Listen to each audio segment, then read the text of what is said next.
Welcome to CSIS. I am Sharon Squassoni. I direct the Proliferation Prevention Program here.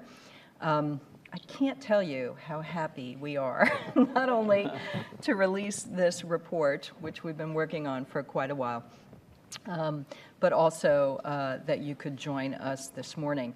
I have to apologize. Dr. Hamry was supposed to give welcoming remarks this morning, but he had to meet with the Secretary of Defense, and unfortunately that takes a little higher priority. But he sends his regard. I'd like to make one administrative note before I introduce our first speaker, and that is we are webcasting this. If you could please turn your cell phone ringer off. We're happy if you text or tweet or whatever else, but the noise can be sometimes disruptive. So it is my great pleasure to introduce Joan Rolfing, who is the President and Chief Operating Officer of the Nuclear Threat Initiative, to give welcoming remarks. I realized just how long I know you, Joan, this morning when I was thinking about it, and I'm not going to say that at all, but I feel really fortunate to have been able to collaborate with Joan and her staff on this project. Joan, before becoming President and Chief Operating Officer of NTI, was the Senior Vice President for many years, but before that, many of you may know her as a government official in the Department of Energy and the House Armed Services Committee, and also in the Department of Defense. So, Joan, thank you for agreeing to come this morning and open up our event.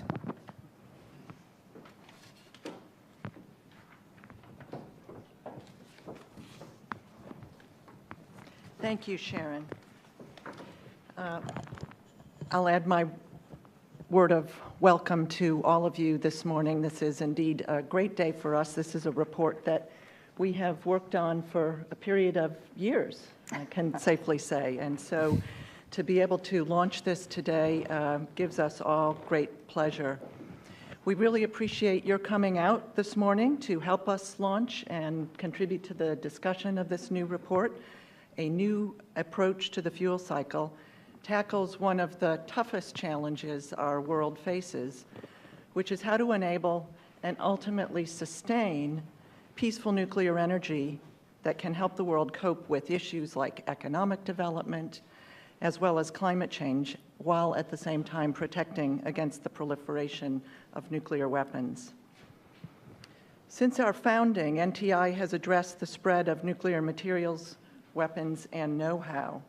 And as this audience understands, the same facilities used to produce fuel for nuclear power plants can also be used to make materials needed to fuel nuclear weapons. Therein lies our challenge. Seeking creative solutions to managing the fuel cycle has thus been an important focus of our work through projects at NTI like catalyzing the creation of the IAEA International Fuel Bank. Today's report is especially timely with the deadline for Iran looming and the negotiations looming, as well as the Non-Proliferation Treaty Review Conference on the horizon. The fact is, the world so far has been reluctant to confront the key question raised by security gaps in the treaty. Do we really believe that we can live securely in a system that poses so few constraints on any state's ability to produce weapons-usable nuclear materials?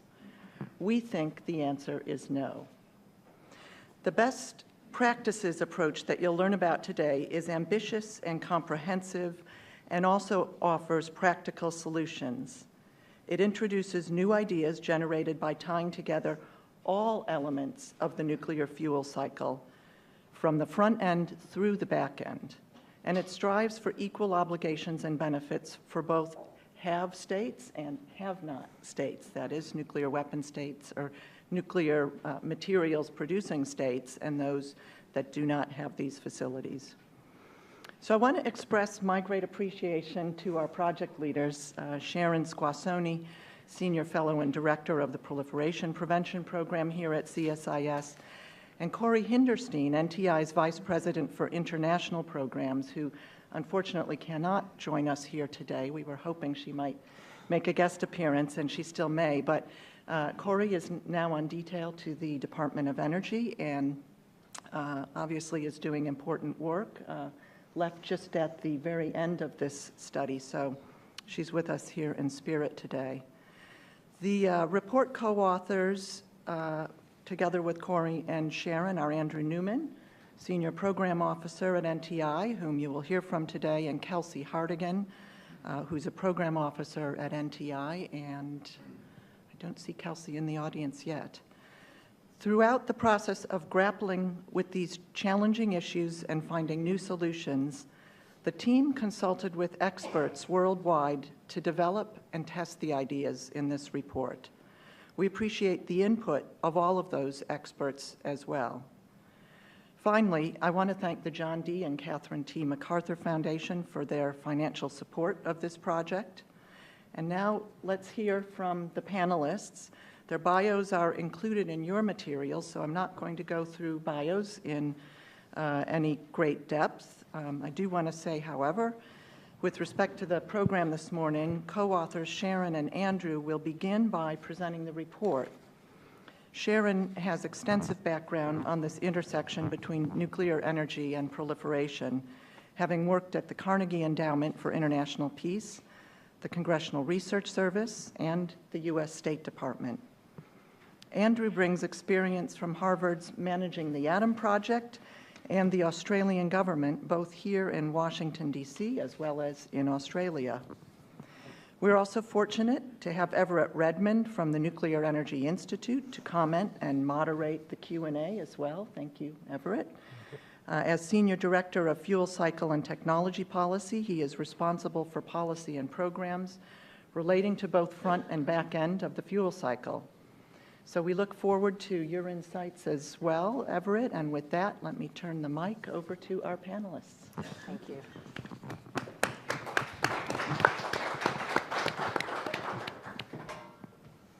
Thank you, Joan. And Joan may not be able to stay for the entire time. She's off to South Asia soon.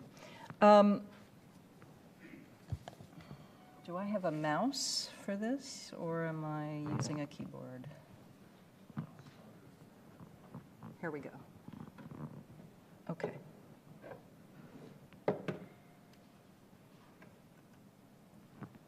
Ta-da. Great. We have, you have a very thick report in front of you. I hope you grabbed a copy. It's also available online. There are a lot of details in there, and we don't want to overwhelm you this morning, but kind of give you a flavor where this started, where we're coming from, what the most important points are. We opted not to give any handouts in the interest of climate change and saving the environment. But so we may refer at times to certain pages in the report. So if you don't have a report, you can raise your hand and someone will provide you with one. I couldn't resist, as ever, Carl Stoiber, who's not here today with us, but who was part of this process. He's our, actually a very well-known cartoonist, but also an international nuclear law specialist, sent me at the last minute. He said, oh, you need a cartoon for this. So what are we talking about? Fuel cycle, not a nuclear fueled cycle, but this nuclear fuel cycle, which is all of the capabilities and facilities that support peaceful nuclear energy. In our report, we call this a nuclear fuel cycle process because obviously different countries have opted to pursue different capabilities. So, for example, this process right here it doesn't have the fast reactor fuel cycle. But so anyway, this is just for those of you who may not be so familiar with the technical aspects. This is a schema, and it's further back. Actually, it's in the appendix. But as we were thinking about, how can we really design an approach that would capture more of the fuel cycle than previous proposals have, we decided to kind of simplify this a little bit and talk about, production, sensitive technologies like enrichment and reprocessing, use, because we're also interested in what materials are out there, particularly if you follow nuclear security, highly enriched uranium or plutonium, and then storage and waste. So as we go through this report, we'll be talking about how we would apply our best practices to production, use, and disposal, storage and disposal. Now, I mean, we can quibble about, whether storage, some countries will put spent fuel in storage to be used later. So, but this is sort of to simplify things. All right, so we believe that there is a problem in the current system. And when you look at production, use, storage, and waste, this is what you have under the current system, the outcomes under the current system. So I would argue that you do have new national enrichment facilities that have some questionable economic justifications. Iran is clearly one of those.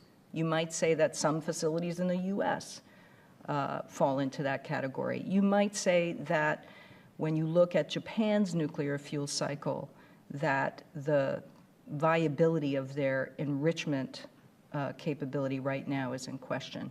When you look at plutonium separation and material accumulation, you see India pursuing fast reactors. China is now going to start reprocessing.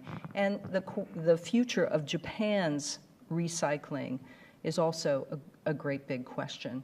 When you look at use, you see slow progress on programs to consume or dispose of separated material.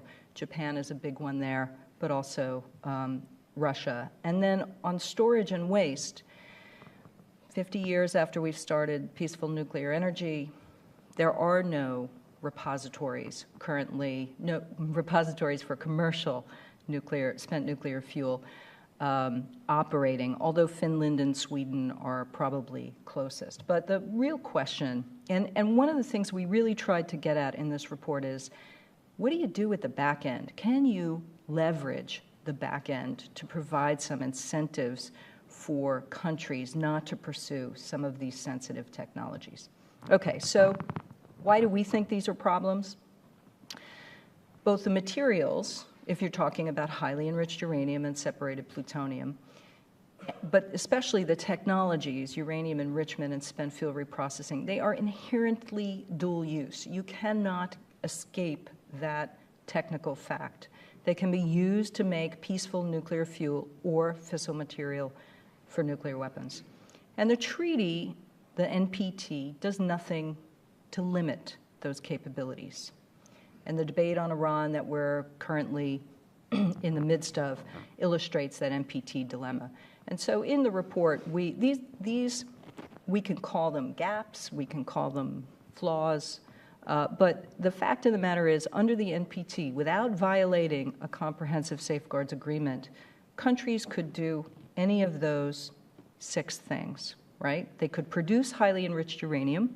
It would be under safeguards, but they could stockpile it. They could take that HEU out of safeguards by declaring its use for non-explosive military purposes. They could accumulate stocks of these materials. They could acquire sensitive technology under safeguards. And finally, they could develop the technical know-how for a nuclear weapons program and an indigenous manufacturing capability without violating their safeguards agreement. All right? These are not new. These are not earth-shattering. These gaps have long been known. What have we done about it? Well, clearly, we've done things about it over time, right? So on the supplier side, for many decades, we have restricted technology transfer under the Nuclear Supplier Group. But all of these controls are voluntary. They've mostly worked, mostly. But technology continues to evolve, and manufacturing capabilities continue to shift. On the demand side, we've largely relied on market disincentives. That is, there's interest in nuclear energy, it goes up and then it goes down, and so then we don't worry so much about these capabilities. And fundamentally, it's cheaper to buy enrichment and reprocessing services than it is to develop it yourself. But that approach, I would say we've been fairly lucky over many decades, but that approach ignores the fact that the nuclear market is not exactly free, right? In the United States, we certainly have, and I guess I would say the nuclear industry might argue that we need more subsidies, we need more government support. In other countries, there's a lot of government support and subsidies, particularly for exports. So we know the market's not free. And we also know that countries pursue these capabilities not just, out of economic reasons. And Iran is a perfect example of that. So if nuclear energy is not about to disappear, and I don't think it is, how do we make it sustainable for the future? How do we not confront another Iran in 10, 20, 30 years? So our initial approach, we said, okay, when we look at the system, what are the things we want it to do? So economically, we didn't want it to disrupt the market too much. Politically, it had to be widely acceptable, not just to existing supplier states. Technically, we wanted to leverage technology where possible, but we didn't solely want to rely on technical solutions. And by that is, we've heard talk about proliferation-resistant technologies for a long time, but they never, ever quite measure up to what we want them to do. And then finally, institutionally, we wanted to create higher barriers against proliferation. So you're asking, why do we need this new approach? For 70, 60 years, there have been a lot of proposals, some of them really good, some of them very far-ranging. I mean, you can go all the way back to Baruch Plan.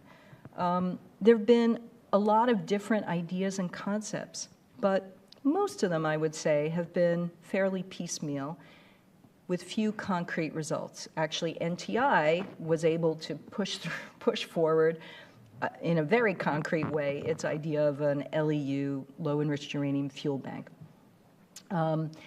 That's been positive, but that's only looking at the front end of the fuel cycle. For the countries that we are trying to engage, their responses have been largely tepid. And even sometimes they've been suspicious. And in part, that's because of this political problem they have with sovereignty and what they see as their inalienable right to peaceful nuclear energy. But I would say overall, the problem has been that none of these proposals haven't addressed some of the fundamental underlying issues, which are sovereignty and the uneven distribution of capabilities. And none really tried to create a consensus on current proliferation risks. So from a systemic perspective, that's why I would say we need a new approach. Within the US, I would say that when we look at our policy, we have different sort of streams for nuclear energy, for nuclear security, and non-proliferation, and they are fairly stovepiped. I would say that our nuclear energy decisions are not part of a vision for sustainable nuclear energy, but political economic footballs. Non-proliferation policy decisions are largely, can be sort of twisted by diplomatic imperatives, and then it's not often that our fuel cycle decisions are really connected to nuclear security objectives. So from a strictly U.S. approach, that I would say we need to do something. All right, so our new approach, best practices, what's new about it? It's comprehensive. It addresses the front and the back end. It addresses both nuclear security and non-proliferation. It focuses on these best practices, which we're going to go into a little more detail about it, And then rather than applying a market solution to a political problem, it tries to leverage existing industry trends, which include the need for financial partnerships, especially in enrichment, and I would also argue in reprocessing, and then integrated supply. So when you see a Russia or a China offering a kind of build, own, operate package to new nuclear states. Why did we focus on best practices? Because I would say, I think, this has been an intractable issue for many years for many reasons. But I think it's easier to agree on a guiding set of principles than anything else. So if you can agree on these principles, then you can get a little further and they can help guide policy. And I think this is more sustainable in the long run than what I call not what I call, the US government calls it, an ad hoc approach on our bilateral nuclear cooperation agreements, right? We do try to steer countries in particular directions on their nuclear fuel cycle through those bilateral agreements. You can look at our agreement with South Korea. On the other side, India. We can get into specifics in the Q&A session. So these are, what page? I don't have my notes. So this may be difficult for you to read, but we came up with six principles that what we call best practices that will help guide policy decisions. So the first, the most important, is equal access and shared benefits. The second is shared costs and burdens. And there we said, it's not just the new nuclear states that need to share the costs and the burdens. We have to level the playing field a little bit. We also think the system should provide for early detection. You don't want to wait until the last minute before you think a country is going down a clandestine nuclear weapons path. We'd like to minimize material, and that is the system in the end should yield the least amount of weapons usable material to reduce proliferation and security risks. We want to have expansion in the nuclear industry based on the market and unmet commercial need. And there should be incentives and consequences. So in other words, governments and industry should benefit more by adhering to this system than not adhering to it. So now I've forgotten, Andrew, is this the part in which you take over? I think this is your last slide. This is my last slide. Okay, so we're team tagging it. I mean, I have to say that this is the division of labor between NTI and CSIS has been kind of seamless. We've all worked on this together so many years. We're not sure who does what, but going back to that schema of production, use, and waste, we're going to take these best practices and apply them to each area. So what would that mean? So we're not just looking at production. We're also going to look at the use and disposal. So in production, we would have no net increase in nuclear weapons usable material, which means, practically, you're going to use up the existing material before you do new production. On use, you would eliminate nuclear weapons usable material wherever possible, eliminating justifications for facilities that perpetuate production and thereby reducing risks posed by the existing stockpiles. And finally, on the waste end, you're going to recognize the need for all countries to find spent fuel and high-level waste solutions. And there, we're going to have particularly focus on international, regional, and other kinds of partnerships. And so now I'm going to pass the speaking baton, whatever, over to Andrew, who's going to guide us through some of the more specific portions. Okay. Thanks, Sharon. So to go into a little bit more detail on what Sharon has just mentioned,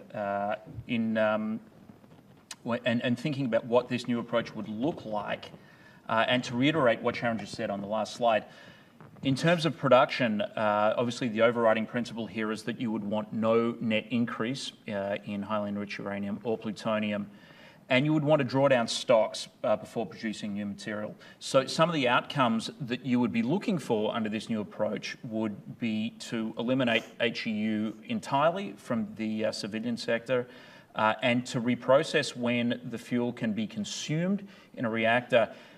And there is a caveat to the last bit of this, when the high-level waste from that reprocessing program can be sent to a disposal facility.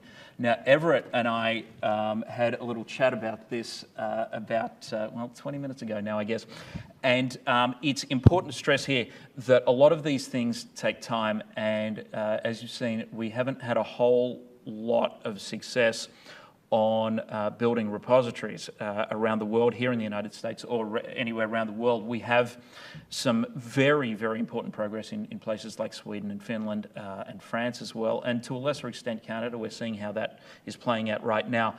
But I should stress that this is a vision for how these things would work, and we know that it takes decades for repositories to get, even if things go smoothly, and in almost all cases they usually don't. They go in fits and starts, things go bad, things have to get changed, and so it takes a long time. And so that would be, ideally you would want the high level waste to be ready to go into an operating repository, but we understand that's a long-term prospect for even the countries who are doing this on a national scale. So we fully appreciate that may be some sort of phase-in process. Now, in terms of use, the principle here is eliminating nuclear weapons usable material and reducing the risks that we face from existing stockpiles. And so some of the outcomes that we would want to see is the burning of plutonium, the blending down of HEU stockpiles, and importantly too, minimising the distances that these materials need to be transported to go through the processes that they need to go through. So one of the things here that would be particularly attractive would be strategies like co-location of fuel cycle facilities, fuel cycle parks, if you want to call it that. Nuclear islands is another concept that Tom Cochrane and Chris Payne at the NRDC had mentioned about this in a very good paper that they wrote some years ago, and I'm not sure if either of those gentlemen are here this morning. But moving on to the third part of this, which is the waste disposal part, and I want to spend a little bit more time talking through some of the issues here. Partly because it tends to get forgotten a little bit in conversations about the fuel cycle, and so I think it's important to delve into this in a little bit more detail. And before we say anything about that, I think the first thing to acknowledge is that the absence of viable spent fuel pathways for most countries, and that's the vast majority of countries really, in terms of at least coming up with sites for interim storage or disposal. The fact that doesn't exist in a particularly concrete form right now undermines acceptance of all nuclear facilities, and that's a problem for everyone. That's a problem for the industry.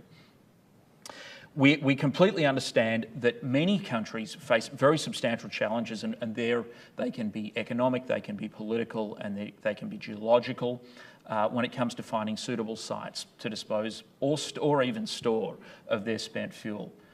And so as a result of this reality, cooperative approaches to spent fuel management offer significant benefits in terms of things like economies of scale, security, and of course lowering environmental impacts as well, which I think is pretty important. But that being said, of course, there are these big benefits that go along with it. There's no question about it. But I think that a couple of words of caution are well worth mentioning at this point. And that is the fact that calls for regional approaches to spent fuel management tend to generate pretty significant pushback from the countries who have advanced disposal programs right now. And you can pick those, obviously, Sweden, Finland, France, as some of those countries that are well down the road to moving along and having found places where the spent fuel can go, and just working through the technology processes here of making sure the repository will work and ensuring that you have continued public support from the host communities and more broadly. And there are two main reasons for this, I think. The first one is that there are concerns generated by any talk about regional storage or disposal. And the concerns on behalf of countries like Sweden and Finland and France are that what this might actually do is undermine domestic support for what they're doing nationally in country, and raising the spectre amongst various groups that what may actually happen is that the repository will end up taking waste from other countries. And obviously this is a thing that for us in the longer term is hugely important, but for right now this makes a lot of the managers in these countries very, very nervous. If that rumour starts to float around, then you get some real public issues about what exactly the plans are for this repository, and that makes them very nervous. There are also concerns that other countries, if you generate some really serious discussion about regional approaches to spent fuel management, other countries who don't have particularly advanced plans will simply halt any existing efforts that they have for national disposal or storage, in the expectation that a regional or an international solution will eventually bail them out. And so there are clearly some pretty big sensitivities here. But they can be mitigated to an extent by ensuring that no country neglects its primary responsibility, which is to ensure a vibrant national program is in place to manage their spent fuel. And that vibrant doesn't mean that you have to know where your final repository might be or where your storage site might be, but you need to be working towards that process. And so what you don't want to see is countries simply relying on the prospect that other countries, someone else, is going to take their waste eventually. And frankly, that may never happen. So they need to have these plans in place to deal with themselves if they can't reach some sort of agreement on a regional approach. But in the broader context, as far as our new approach to the fuel cycle is concerned, whatever form it takes, if it happens, say it could be shared repositories, it could be take back from the fuel supplier, or a third country even. It doesn't have to be the fuel supplier. There are some legal issues to work through there, but that you could foresee that happening as well. Cooperative spent fuel management definitely reduces the reasons for customer countries to develop their own reprocessing facilities. And I would say, as a specific example, there are particularly small nuclear countries that are either about to embark on a nuclear program or have quite small programs where the cost of disposal constitutes a relatively large percentage of the nuclear enterprise for them. It will be a pretty significant cost, even if they can find somewhere to do this.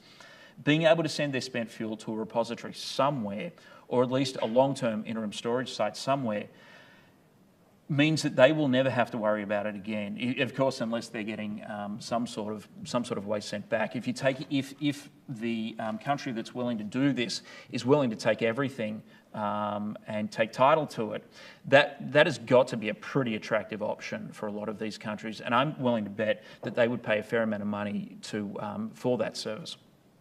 So as a result, to draw that bit to a conclusion, making progress on spent fuel management has the potential to be a real game changer in terms of a safer and more secure international fuel cycle. But there are some issues that we have to deal with. Not one of those is the long lead times on all of this. And we're certainly not suggesting that these sorts of things can happen quickly, because they won't.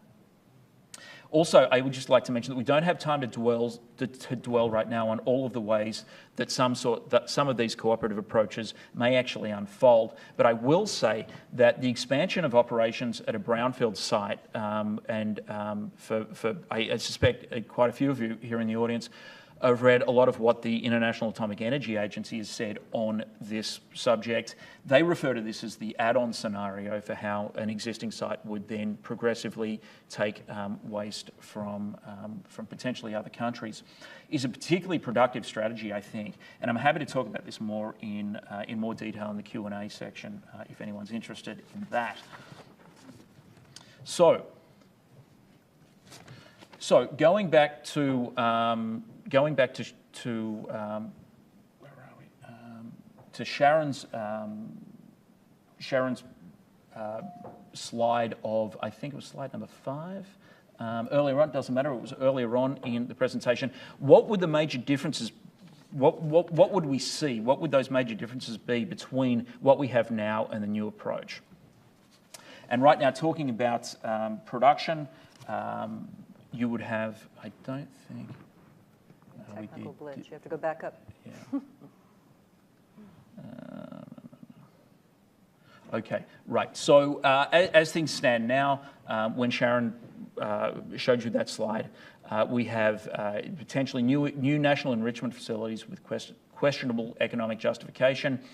Under a new approach, then enrichment would be in balance with global demand, and to a pretty large extent, this is what we're seeing happening now, particularly with the enrichment market being so tough right now. We would have a lot of new facilities would actually come under diversified partnerships, and we just wouldn't see HEU used in the civilian sector. As far, we also wouldn't have, also right now there is plutonium separation and material accumulation. It's okay.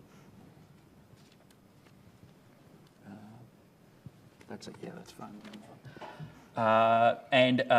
Under the new approach, separation would be linked to use, and so you would only see separation when it actually could be used in a reactor. We would have, right now we're seeing slow progress on programs to consume and dispose of separated material, as we've discussed. And under a new approach, we would have new technologies and programs to consume. And then the timelines would be much, much tighter on this, and you would also be addressing the existing stockpiles before you did anything on new material. And as Sharon has also mentioned, right now we have no spent fuel repositories right now. Of course, until February we did have the WIP facility, but that was for transuranic waste from military programs. That has been closed for a period of time. We're not entirely sure when exactly that's going to be open again. But as far as spent fuel, commercial spent fuel goes, we don't have any repositories now. And so obviously we don't have capacity for current spent fuel inventories around the world. Under a new approach, we would have long-term storage and repositories serving multiple clients and countries. And as I say, that we have to understand that that is actually that's a longer term goal for us, but something that we would.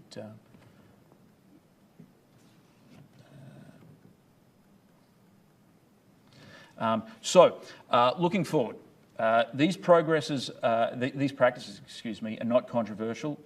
Well, maybe a little bit. But there are some consequences if they are to be applied to the fuel cycle system that we envision.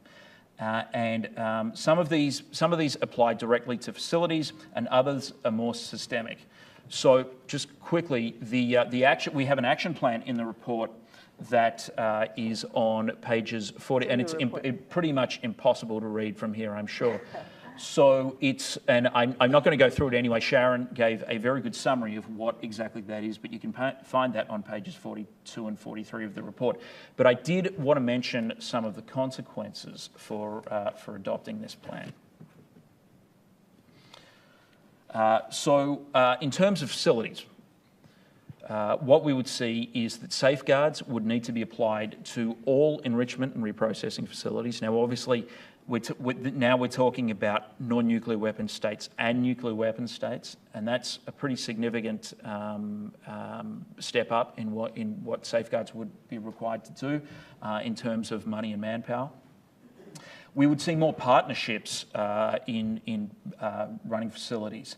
And they could take several forms. It wouldn't necessarily have to be just simply a financial interest in a facility.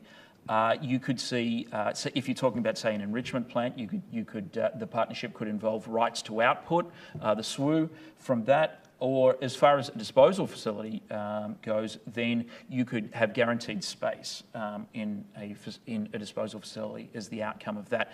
And that, for some of you who have spent some time looking at low-level waste disposal in the United States in particular, that's exactly how that works with the compacts here. And so that's we've seen that work in slightly different on a slightly different type of waste, but those are some of the ways you could work with this sort of these partnerships.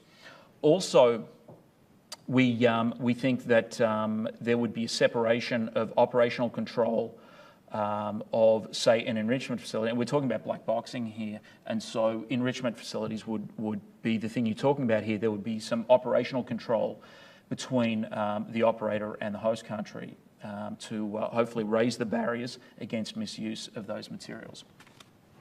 So that's on the facility side.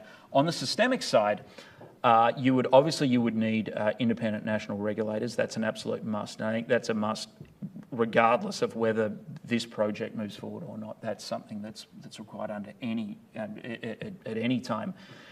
You would also want to see the implementation of the IAEA's most recent nuclear security guidelines. And interestingly for us, we think, and this is probably no surprise for folks who have followed what the IAEA does and the budget they work with, that you would need some sort of consumption or sustainability tax that governments and facility operators probably would have to pay to fund all of this work that the IAEA would now need to do. They have a pretty tight budget trying to do what they're doing right now, so if you're talking about a serious addition in the sorts of things they need to do, then that's what would need to happen.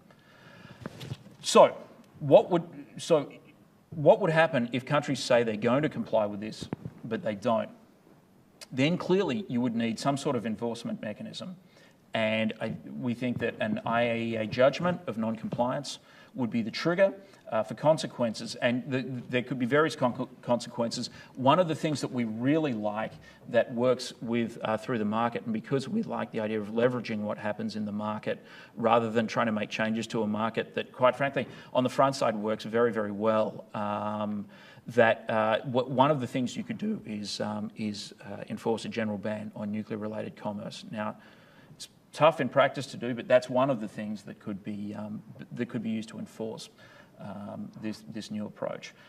I think it's worth stressing that these best practices constitute a vision for what we would like to see, and so the specifics of how to make it work would be very much open to negotiation once there was a general agreement on the underlying principles. So we're not trying to lay out a very specific roadmap here for, okay, once you get agreement, then this, and this must happen. But then that would be, I think you could work through some of those issues as time goes on. And finally, for me, at this point, we came up with this figure, which is on page 45 of the report, that gives a rough idea of the extent to which a selection of countries here, and if you can't, I'm not sure how clear it is from down the back, talking about the US, Japan, Jordan, Russia, Brazil, Korea, Canada, China, the UK, South Africa, the Dutch, the French, and the UAE. It gives you a sort of a general idea of what countries are already doing on some of the things that we're calling for in this action plan. Now, we fully concede that it loses a little bit of the nuance, given that we're limiting it to 3 colours here, essentially, which indicate whether the country is implemented, is committed to implementing, or is not implemented each provision, and so there's some grey in there. And obviously, the one that stands out here is the all-red sustainability tax, which is obviously all red because it doesn't exist yet. But I think it's a nice and encouraging visualization of some of the progress that's being made on this. And so it's not as if we would have to absolutely start from scratch on this. I think we're seeing this, and this is just how the market has been working. So with that, I will hand it back to Sharon for the last couple of slides here. I don't know how I wound up in your chair, but That is okay. I put that question up there, are we there yet? You know, that's the question you always get from your kids in the back of the car. Are we there yet? The answer is partly. I mean, this was a group of countries that we said, well, some are advanced nuclear states, some don't have much, some are aspiring. This chart would look different if you put a different group of countries up there. But I think it's, as Andrew said, fairly encouraging. Big question is, okay, so what about Iran? Under this approach, what would you have? So you would have no national enrichment, okay? And the key word there is national. You might have a consortium with multinational ownership operation, but it wouldn't be a national, purely owned by the Iranians. The operation would be better tuned to needs. You might have already, output strictly linked to contracts. And in fact, in the enrichment world, this is how it's done anyway, right? Normally you already have long-term contracts before you even build capacity. You would have no national reprocessing. Again, the key word there is national. And even if there were reprocessing, you would have to meet, for lack of a better phrase there, a needs test, right? It would be linked very strictly to consumption. And, Areva now has I forget what the policy is called, but it's almost like a just-in-time, right? They don't separate. They try not to have a big inventory. As a matter of fact, their inventory has been static. So they don't separate until it's put into fuel. But here you're talking about actually using the fuel. And Iran would have to identify a path for final waste disposal under this system. You would have stockpiles of HEU, and plutonium would be limited. There would be no future breeder reactors. I recognize this is a big thing, okay? But, this is the question that nobody really wants to face. Are we going to limit breeder reactors? Are we going to, as we look forward, are we going to move into a plutonium-based nuclear energy economy? Iran would have to come up to compliance with all of the international standards. And finally, it would eliminate the rights argument that Iran has a right to enrichment or reprocessing. They have a right to peaceful nuclear energy, but not necessarily to a national capability. And frankly, if you are not producing fissile material for nuclear weapons, it's not clear to me that anybody needs a national capability. So this is our last slide, and then we're going to look forward to turning the podium over, or to Everett, who has been involved in many of these discussions over the years and brings a unique and very expert perspective. But if I had to sort of describe this approach in a nutshell, I would say this approach counters what we see as a current de facto monopoly of the fuel cycle owner states. You can call it monopoly, you can call it an oligopoly. The fact of the matter is there are 80 to 90% of fuel cycle capabilities are focused in about 4 or 5. There are a few more on the enrichment side than the reprocessing, but you would increase access to the peaceful benefits of nuclear energy. It would level the playing field a little bit. It would apply to the existing technology holders and not just focus on limiting options for potential new entrants. And finally, we think that these arrangements would help do all those good things, mitigate proliferation risks, strengthen certain areas of the market, and help create a uniform standard among suppliers, key suppliers and vendors. So I'm going to leave that slide up there and turn the microphone over to Everett. Okay. Well, thank you. Thank you very much. And I want to thank both of you for your effort and both organizations for their effort in developing the report. I think it's very important to continue to have the conversation and contribute to the conversation. The principles that were outlined in this report, as I think was said, most of us can agree with. Certainly at a high level, they make absolute sense. The challenge, of course, on anything is the implementation. I'm going to open it up to questions in a few minutes, but before I do so, I want to pose one or two questions myself to kind of kick off the conversation a little bit. And I think the first one I'd like to touch on is in terms of, say, the front end and the supply enrichment. The conversation about no national enrichment, the idea to keep it to a market-based system. How do we address the issues of national energy security and who would, generate, put the limit, if you will, on production and what is really market-based versus national? So, great question. That's why we invited you here.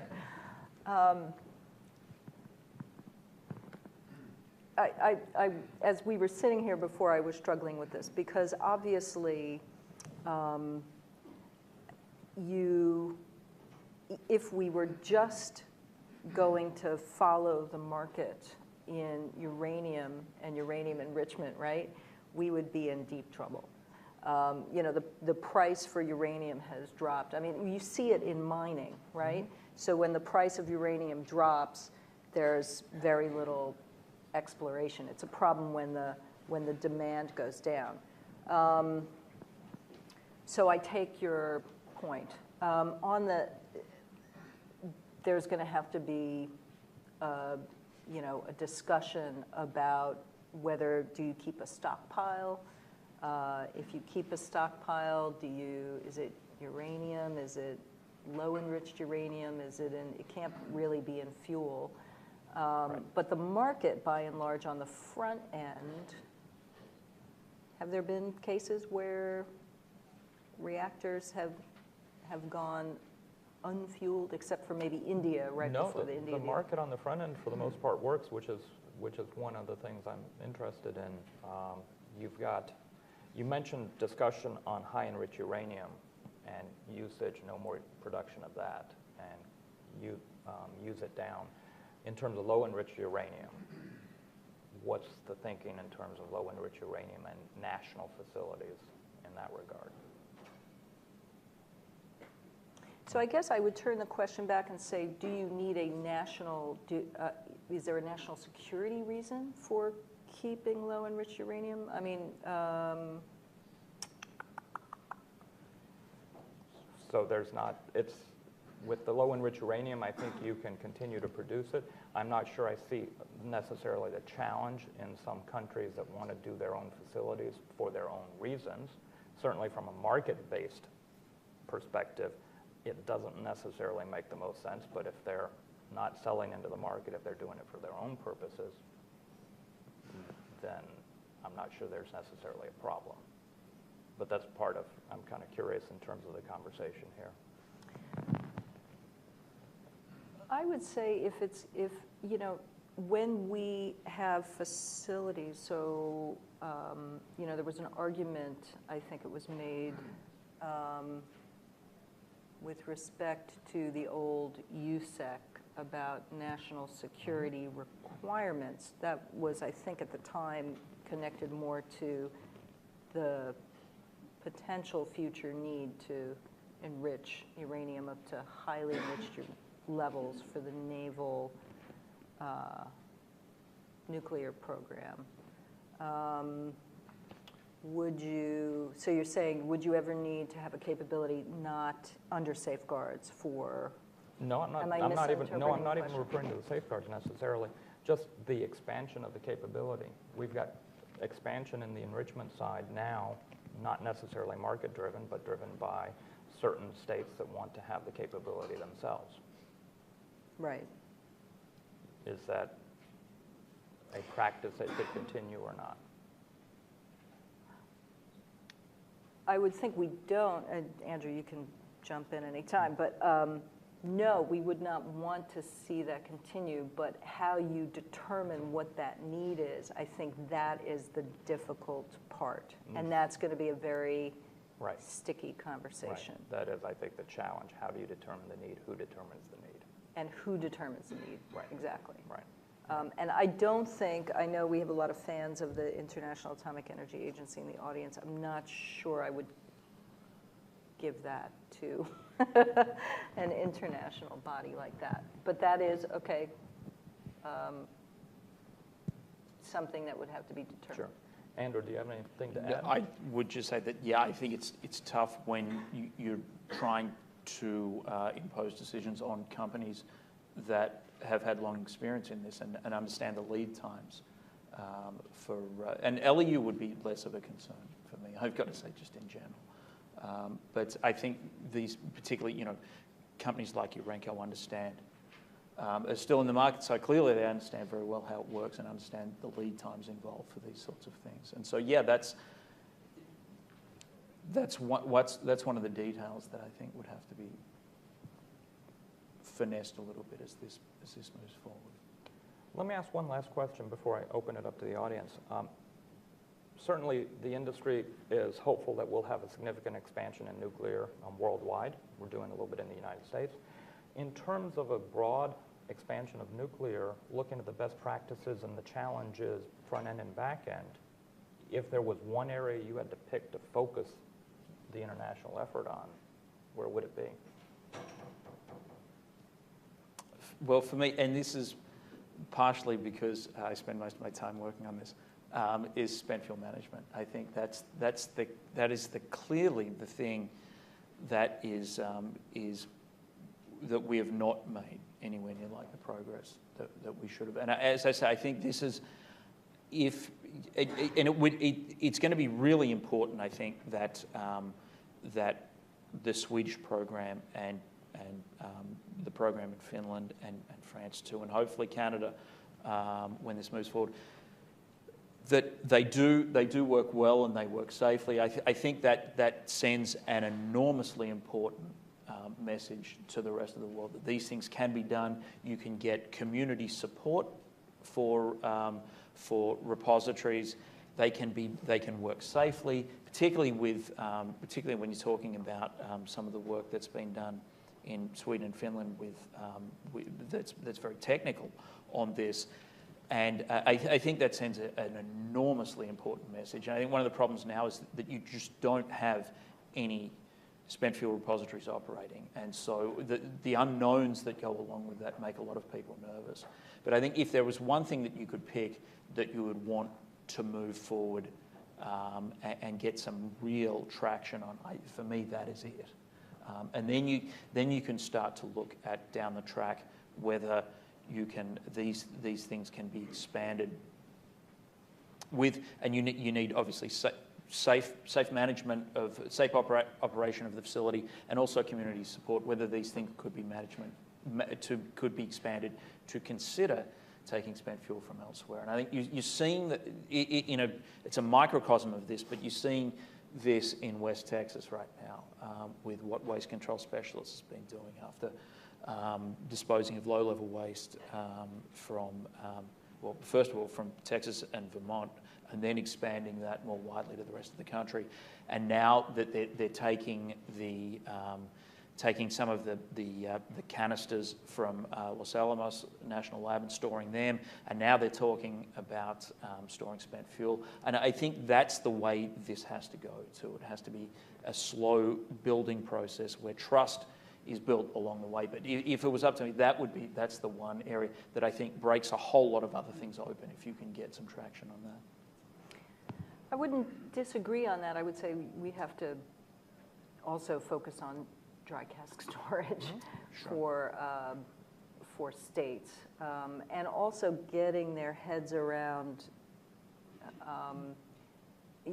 many of these countries. When you look at expansion of nuclear energy, right now it's going to be happening in Asia more than anywhere else, and the lack of availability of some of these countries are just not, don't have the geology for repository, and so they need some safe, secure storage. And when you referred to dry cask storage, you're, I'm assuming, referring to an expansion of that in some countries that don't currently do that. Yes, absolutely. Begin to utilize it. Yeah. Okay, great.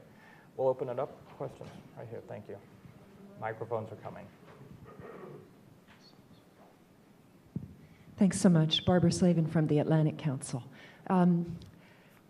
This seems very utopian when it comes to Iran. Iran has made it absolutely clear that it's not going to give up enrichment on its own soil, that it can't trust the international community to provide enrichment, Eurodef, et cetera. So is there any aspect of this that is applicable to the current negotiations that are going on? And also, how does this apply to countries like Israel and India and Pakistan that are not members of the NPT? Thank you. Mm-hmm. Okay. Shall I take it? So yes, there is an element of this that is utopian, absolutely, or more of a vision. But we didn't say no enrichment in Iran. We said no national enrichment. So an enrichment capability could be retained. And I totally agree with you. Iran is not about to dismantle its enrichment facilities. This would, what you're looking for is kind of more early detection, right? And so what you get, I would be the last person to say that a multinational approach to sensitive fuel cycle facilities, is 100% protection against proliferation. That's not the case, right? Urenco gave us, I shouldn't say that. AQ Khan was able to spirit out sensitive technology from Urenco, right? But what it does give you is more warning, because it is not under an entirely, a national veil of secrecy. So what would that look like? We didn't dot all the T's and dot all the I's and cross all the T's here in this plan, because when we looked at all of the, or some of the past proposals, what you get from the international community is we didn't invent it, not invented here, therefore we're going to reject this plan. No, so that's why we specifically went with these best practices. Okay, do we all believe that the playing field should be leveled? I would say Iran would say, yeah. Do we believe that there should be shared costs and burdens? Do we believe that, fundamentally across the world we need to reduce those materials that pose security and proliferation risks? So I think even the Irans of the world, if there's more than one country in that category, would say that, yeah, they could sign up to those best practices. When I look to the future in Iran, I don't know what this, I've seen in some of the previous descriptions of the Joint Comprehensive Plan of Action that Iran said, yeah, we'll never do reprocessing. Never is a long time. It could be 10, 20 years. It could be at some point, much as some other countries have said, well, we need highly enriched uranium for our naval submarine program. Why not? It's not prohibited under the NPT. I have seen countries who have very, very limited nuclear programs get up at international meetings and say, well, yeah, we might consider reprocessing in the future, because it's not prohibited. So the point here is to start a discussion that says, all right, what do we want? If we want nuclear energy to help us with climate change, if we think that we want to pursue this energy source is the future, we don't want to, how much money and time have we spent in the last 13 years on talking to Iran, inspecting Iran?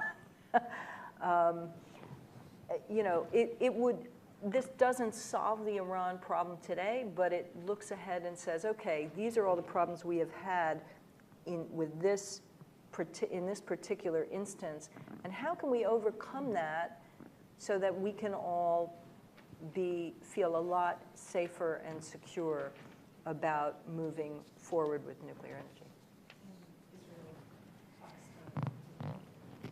So Israel, Pakistan, and India. Sharon, let me, Sure. if Go I may ahead. for a second, just pose a slightly different question. I'll come back to that. It's related to the question. If at some point in time there'll be a demand for more enrichment as nuclear grows. Right now we're a little oversupplied. But when that occurs, and there needs to be an expansion in the market for enrichment capability, if countries that currently don't supply enrichment capability wanted to do it and to sell into the market, thinking of Iran and some of the other countries, is that the sort of proposal that I think would be considered acceptable, where they come in under safeguards and all of that, but that they are doing it to sell into the market and, of course, supply some of their own needs potentially? Would that be acceptable under this system? Right. Sure, with all of those Right. parameters in place. So It can't not be, I don't Yeah. think. I mean, this is how the market works, right? So I think that's one way to begin to think about it, is in terms of market-based. If the market needs the more supply and enrichment, if the market eventually needs more on reprocessing, countries can do it if they're selling into the market. That's my interpretation, anyways, of what. So the real question is for in Israel, Pakistan, and India, if they do not place we had these systemic requirements or the facility requirements, right? If they do not place enrichment, reprocessing, if they still keep military facilities operating, they would, according to the system, be shut out of nuclear commerce. Right. So it is, there's your utopian part of this. Now, Pakistan and Israel are treated in certain ways under the Nuclear Suppliers Group because they do not have comprehensive safeguards. India is treated another way as the result of the exemption. So there would be an impact for those countries, obviously. And we're not saying there are no consequences to this, but if you were also looking ahead, let's be even more utopian, nuclear weapons-free world, or even a fissile material production cutoff treaty. Countries will have to place facilities under either some kind of monitoring inspection or dismantle their disused facilities. Question in the back. Hi, I'm Matthew McKenzie from NRDC. Andrew, thank you for that shout out to my colleagues Chris Payne and Tom Cochran on the Nuclear Islands Project. Congratulations on your report, and thank you for sharing it with us at this event today. My question has to do with the need for geologic repositories for spent fuel. Very often, and correctly, this issue is conceived of as an environmental issue. The need to isolate the radiologic and toxic hazards of spent nuclear fuel from people and from the environment over a very long time frame. But in your report, I'm seeing discussion of deep geologic repositories as a security issue, and I just wanted to circle back on that and see how you would articulate the need for deep geologic repositories for spent fuel as a security issue. Thank you. Yeah, I guess I would think it becomes, it is a security issue when you have spent fuel sitting on sites, at reactor sites, either operating or decommissioned reactor sites around the country, wherever those countries may be. And it seems that the most obvious way to get around that is to choose to have one site. I know there's been some talk about deep borehole discussion, but that's very early on. Deep geological repository would be, you solve a lot of problems with security then, because you're only dealing with one site. I mean, eventually once the spent fuel gets to that facility, then you're only dealing with one site. It's much more difficult to access than it would be under whether it's sitting in dry cask storage or in spent fuel pools at reactors. I know there has been some discussion about the risks that are posed also by geological repositories as well, because then you have a very large amount of spent fuel in the one place, right? And particularly if there was a very significant change in the political system of the country you're dealing with. And also, particularly when you have usually, well, not usually, almost all the time, best practice, I think, is that the repositories would be retrievable for a certain amount of time to ensure that the waste is doing what you think it's doing, and if it's not, then you need to do something about it. But to some extent, I think the concerns about the security of geological repositories are a little bit overblown. I got to say, if it was a terrorist organisation in particular, but even a country that had decided that it wanted to go down a nuclear weapons path, I think there are a lot easier ways to do that than diving back into your repository to bring that spent fuel out and then do things with that. So I hear it, I understand the argument, and sure, it exists, but I think it's not as much of a concern maybe as some people suggest it is. So I think consolidation, I mean, you know, for economies of scale and security, I think is a good idea. And provided the repository is operating safely, and then, you know, after a while, then you would close it up. And then it becomes much more difficult to get into. Of course, I know Alan Hansen has mentioned this a number of times to me in meetings that we've all had with him, that essentially, in the end, it's only a matter of engineering, right? If you're willing to put in the time and the effort, of course you can get back into that repository. But that sends a massive warning sign to the rest of the world about what's going on. And I think then you can react more quickly to that. But does that answer your question? Is that... Yes, that does get an important aspect, and it seemed from your presentation that geological repositories are really an important integral component of how the best practices work together to improve the international system. Yeah. I guess then the other part of that too was that maybe I spent a little bit more time, and I should have stressed a bit more, is that if you have, and we're talking about regional repositories here too, if you can have a number of countries participating in this, that then the justification for a number of the customers for reprocessing really disappears. If you can get rid of the spent fuel so you never have to deal with it again, then reprocessing becomes a much less interesting prospect, I think. I would just add there's another reason why the back end is important to us, and that is many countries have not found the front end assurances to be all that attractive, or they're not that enthusiastic about it. But these nuclear newcomers, when Russia, for example, says, oh yeah, we'll take back your waste, that seems to be, I think that would provide a bigger incentive. Now, it's not entirely clear that Russia actually is going to take back that waste. No other countries are really prepared to do that. There's some talk of China doing the same, but I think we're going to need to wait and see. But when you look at the entire, you know, kind of standing back,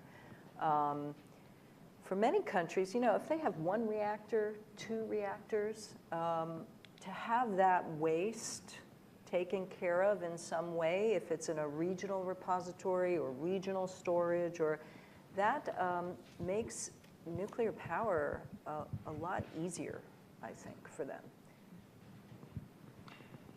Yes, up front. Oh. All right, that's fine. Sorry. We'll come around. Next. Yeah, hi. Mark Goodman, State Department.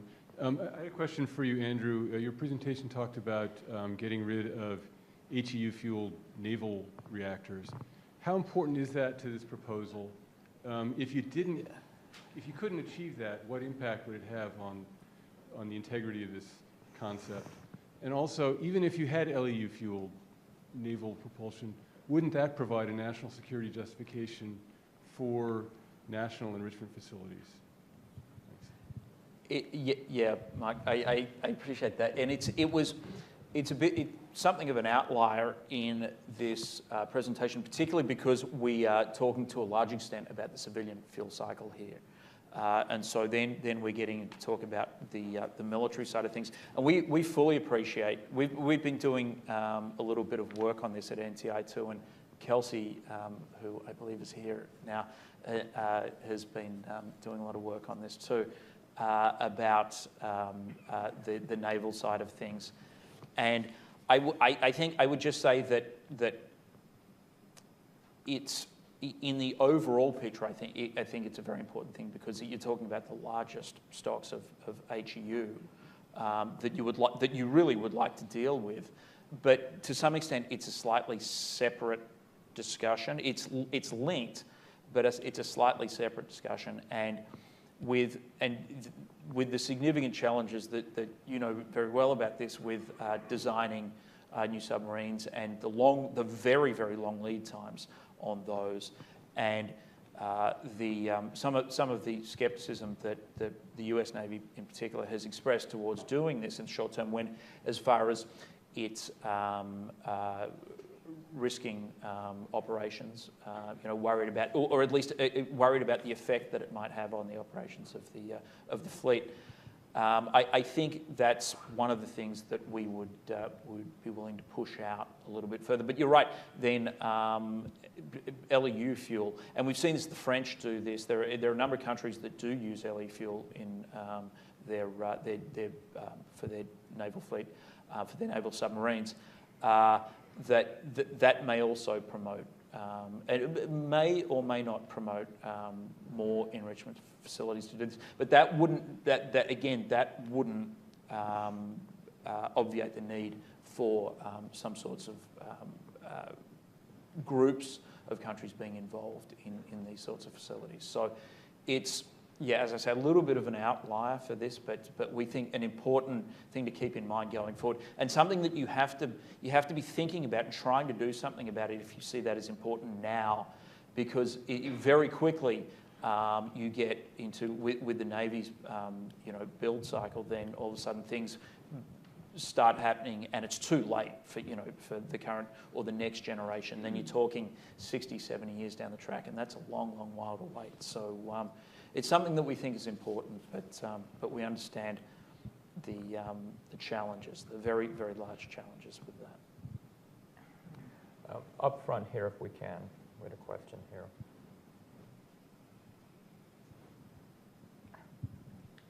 Thank you. I'm Samira Daniels. I'm thrilled that this report has come out, because I think it's too bad it didn't happen like 5-6 years ago. So congratulations. Yeah, I know, that's true. So we've been working on it. These issues, as you pointed out, Sharon, have been in circulation, for many, many years, and you rightfully point out that specifically with the spent fuel, and you as well, management has been, should be a much greater priority. But the discussion in different fora always sort of veers back. It's almost like this pull to the more ideological and geopolitical dimensions of it. And so there's a kind of a conflation that sometimes I don't get. I'm not really technically savvy as you, so maybe I focus on that a little bit more. But I wonder if there's any fora you think which can sort of accelerate these issues, because it seems that different fora have different competencies to deal with this. And I'm wondering which fora you think could most deal with, these issues that you've raised and sort of implementation issues. Which fora you think could, accelerate it?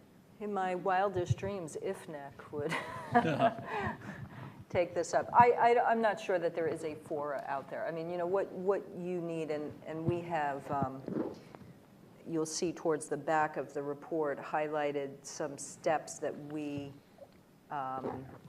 would advocate as follow-on actions. You need to start whatever you want to call it, conversation, discussion, workshops with government and industry, especially industry. Maybe some track to talk this through. You're not going to have to work on specific issues. INMM. Yeah. I would love to see somebody give a paper at the next INMM gathering, but that's not really an action-oriented group. I wanted to make one comment back to Mark's question, because I think it's a good one. I think what you were asking was, does this all fall apart if you can't get your HEU elimination? So under the Nuclear Security Summits, we've been working towards minimizing HEU where possible. And that hasn't really applied to naval reactors. But as Andrew mentioned, there are countries that do use LEU fueled subs. I don't think it, I think it, I'm not sure you would necessarily have to, well, let me put it this way. We have never confronted this because we've had enough HEU for our naval submarine program.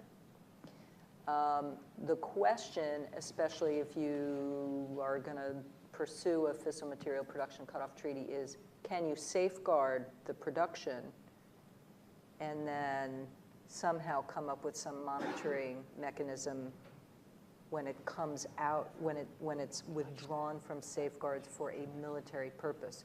You could say it's a military non-explosive purpose, so would that allow an enrichment, an enricher like Urenco or somebody to say, oh, maybe it's not being used in a nuclear weapon, it's just being used in a military program. I don't know. These are tough questions. I understand there have been some exceptions for LEU that was used to produce, in a reactor, to produce tritium, if I have that correctly. It does complicate things, absolutely. And so really, you're not looking, when we look at this best practices approach, we're not looking as, everything magically happens in 2025 or whatever, but that you could start to implement parts of this and actually improve the system, even if you don't make it the whole way. Okay, we have just a couple minutes left. And Andrew, did you want to make a quick comment on the last question? Yeah. And then I'll just go around. Thanks. Yeah, just quickly. Yeah, I think you're absolutely right that one of the problems we're seeing, particularly on spent fuel management globally, is that apart from in Europe, where we're seeing some pretty interesting cooperation right now, the rest of the parts of the world, it just doesn't exist. And so and obviously Asia, when obviously South Korea, Japan, Taiwan are the two most important countries here because they're running into some pretty serious storage problems, and right now too for a number of them. They're not really talking to each other on this specific issue. And so we've been trying to do a little bit of work on putting some sort of regional grouping together to talk about these things. The thing we've had to be really careful about though, is that you don't want to get immediately into a discussion about, right, where would, if we were going to do this regionally, where would the repository go? Who is willing to put up their hand and host it? Because countries are just not ready, and not even close to ready to do that. And so what we're hoping is that if you can build a discussion about some of the cooperation that can be done, some of it technical, some of it political, on very early in the stage about, you know, dry cask storage and experiences on that. And various things that would over time build trust, and then down the track you get to the point where maybe you start talking about, okay, well, if we were looking for someone to become a host, for a regional host, what would need to be in place? And then maybe then you get some countries saying, well, that sounds like something that we could possibly be. But you don't want to leap into that at the start, because then things get shut down completely, and then you really haven't achieved anything. Okay, let's do, I know we have multiple questions here, and unfortunately, we're just about out of time. So let's just take the one gentleman right there, because I saw that hand earlier. Thanks very much. It's Stephen Dawley with Platts. In a previous life, I did this non-proliferation stuff, so I really appreciate the effort that goes into developing a proposal like this, and thank you for sharing your report. But I also developed an appreciation of just the vast scale, particularly of the plutonium economy in the world and the stockpiles we already have of separated plutonium, as you've been discussing. I'm trying to get a better sense from you of how you get started on this part of the proposal where there's no reprocessing until you draw down the current stocks, because these countries have, some countries, you know, the numbers I'm sure are in your report, have vast stocks of separated plutonium already. It would take decades to develop a fleet of burners, if that's the way you want, burner reactors, if that's the way you want to go. It seems like the only option to move forward in the short to medium term would be MOX fuel in the current light water reactor fleet, and that sounds like a proposal for a global plutonium economy of LWRs around the world burning plutonium. I'm not sure that's what you're proposing. I don't think that's what you want to propose necessarily from a non-proliferation perspective. How do you get started on a limitation of reprocessing until current stocks are drawn down in practice? Great question. Very briefly, I'm getting a sign that we need to end. I don't think you want to wait for burner reactors to be deployed. And so, I mean, this is the question that Japan is facing right now, right? Which is plutonium stocks, what do you do? I think the near term is MOX. You know, we're not getting everything that, you know, as non-proliferation experts, we're not getting everything that, we have to be realistic, right? So if you want to draw down that stock, you're probably going to have to look at MOX. It's the plutonium buildup is really focused in, you know, Russia. There's some in the UK. Where are most of the stocks? Japan. What's that? 50 tons of separated. Yes. Right. Yeah. Right. Yes. And so that's where we are. But you're going to have to make some compromises. But I appreciate your bringing up that point. Well, we've reached the end of the time. I appreciate everybody participating and the questions and the conversations, and I very much want to thank both of you for your efforts in putting the report together. And we want to thank you. Yeah, and please, let's thank them for their work. Thank you for coming. Change and saving the environment. But so we may refer at times to certain pages in the report. So if you don't have a report, you can raise your hand and someone will provide you with one. I couldn't resist, as ever, Carl Stoiber, who's not here today with us, but who was part of this process. He's our, actually a very well-known cartoonist, but also an international nuclear law specialist, sent me at the last minute. He said, oh, you need a cartoon for this. So what are we talking about? Fuel cycle, not a nuclear fuel cycle, but this nuclear fuel cycle. Which is all of the capabilities and facilities that support peaceful nuclear energy.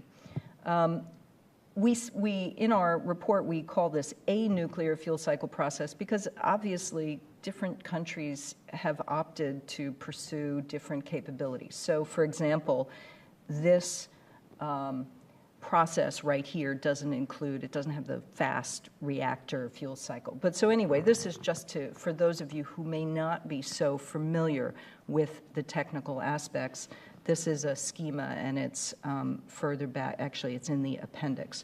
But as we were thinking about, how can we really design an approach that would capture more of the fuel cycle than previous proposals have, we decided to kind of simplify this a little bit and talk about, production, sensitive technologies like enrichment and reprocessing,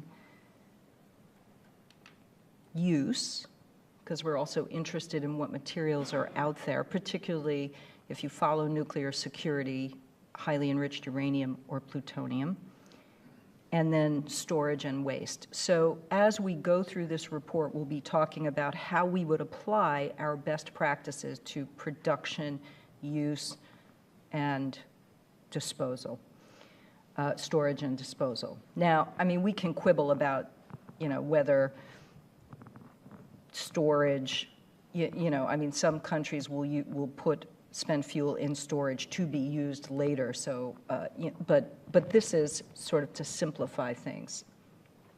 All right, so we believe that there is a problem in the current system. And when you look at production, use, storage, and waste, PI, whom you will hear from today, and Kelsey Hartigan, who's a program officer at NTI, and I don't see Kelsey in the audience yet. Throughout the process of grappling with these challenging issues and finding new solutions, the team consulted with experts worldwide to develop and test the ideas in this report. We appreciate the input of all of those experts as well. Finally, I want to thank the John D. and Catherine T. MacArthur Foundation for their financial support of this project. And now let's hear from the panelists. Their bios are included in your materials, so I'm not going to go through bios in any great depth. I do want to say, however, with respect to the program this morning, co-authors Sharon and Andrew will begin by presenting the report. Sharon has extensive background on this intersection between nuclear energy and proliferation, having worked at the Carnegie Endowment for International Peace, the Congressional Research Service, and the U.S. State Department. Andrew brings experience from Harvard's Managing the Atom Project and the Australian government, both here in Washington, D.C., as well as in Australia. We're also fortunate to have Everett Redmond from the Nuclear Energy Institute to comment and moderate the Q&A as well. Thank you, Everett. As Senior Director of Fuel Cycle and Technology Policy, he is responsible for policy and programs relating to both front and back end of the fuel cycle. So we look forward to your insights as well, Everett. And with that, let me turn the mic over to our panelists. Thank you.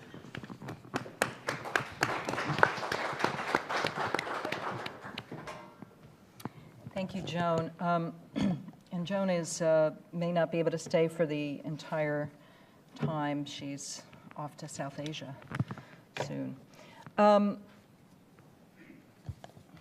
Do I have a mouse for this, or am I using a keyboard? Here we go. Okay.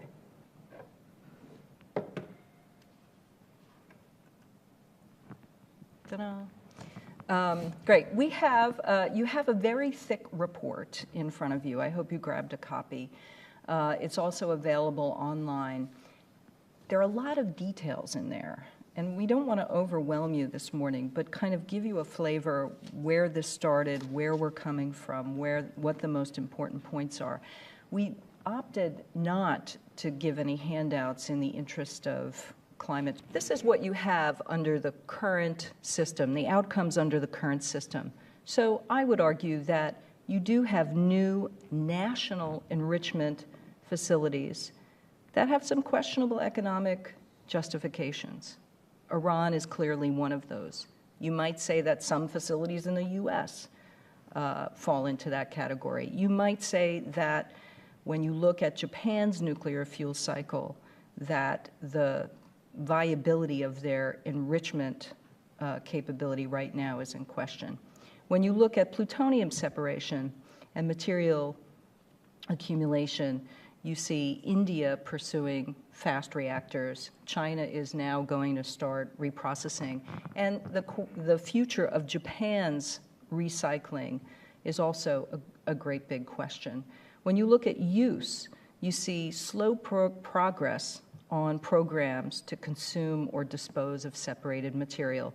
Japan is a big one there, but also Russia. And then on storage and waste, 50 years after we've started peaceful nuclear energy, there are no repositories currently, no repositories for commercial spent nuclear fuel operating, although Finland and Sweden are probably closest. But the real question, and one of the things we really tried to get at in this report is, what do you do with the back end? Can you leverage the back end to provide some incentives for countries not to pursue some of these sensitive technologies?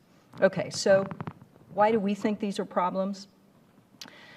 Both the materials, if you're talking about highly enriched uranium and separated plutonium, but especially the technologies, uranium enrichment and spent fuel reprocessing, they are inherently dual use. You cannot escape that technical fact. They can be used to make peaceful nuclear fuel or fissile material for nuclear weapons. And the treaty, the NPT, does nothing to limit those capabilities. And the debate on Iran that we're currently in the midst of illustrates that NPT dilemma. And so in the report, we can call them gaps, we can call them flaws, but the fact of the matter is, under the NPT, without violating a comprehensive safeguards agreement, countries could do any of those 6 things, right? They could produce highly enriched uranium. It would be under safeguards, but they could stockpile it.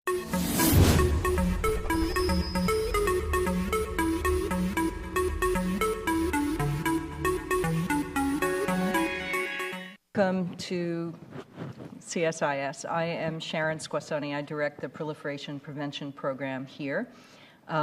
I can't tell you how happy we are, not only to release this report, which we've been working on for quite a while, but also that you could join us this morning. I have to apologize. Dr. Hamry was supposed to give welcoming remarks this morning, but he had to meet with the Secretary of Defense, and unfortunately that takes a little higher priority. But he sends his regard.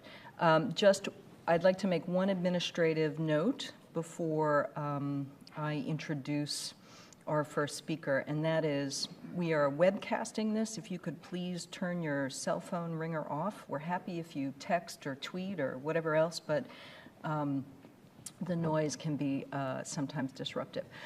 So it is my great pleasure to introduce Joan Rolfing, who is the President and Chief Operating Officer of the Nuclear Threat Initiative, to give welcoming remarks. I realized just how long I know you, Joan, this morning when I was thinking about it, and I'm not going to say that at all, but I feel really fortunate to have been able to collaborate with Joan and her staff on this project. Joan, before becoming President and Chief Operating Officer of NTI, was the Senior Vice President for many years, but before that, many of you may know her as a government official in the Department of Energy and the House Armed Services Committee, and also in the Department of Defense. So, Joan, thank you for agreeing to come this morning and open up our event.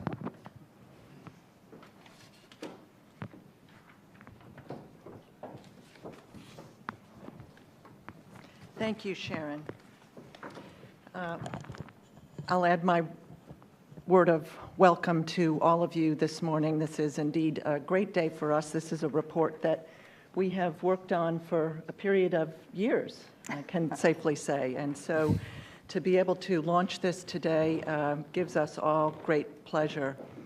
We really appreciate your coming out this morning to help us launch and contribute to the discussion of this new report. A new approach to the fuel cycle tackles one of the toughest challenges our world faces, which is how to enable and ultimately sustain peaceful nuclear energy that can help the world cope with issues like economic development, as well as climate change, while at the same time protecting against the proliferation of nuclear weapons.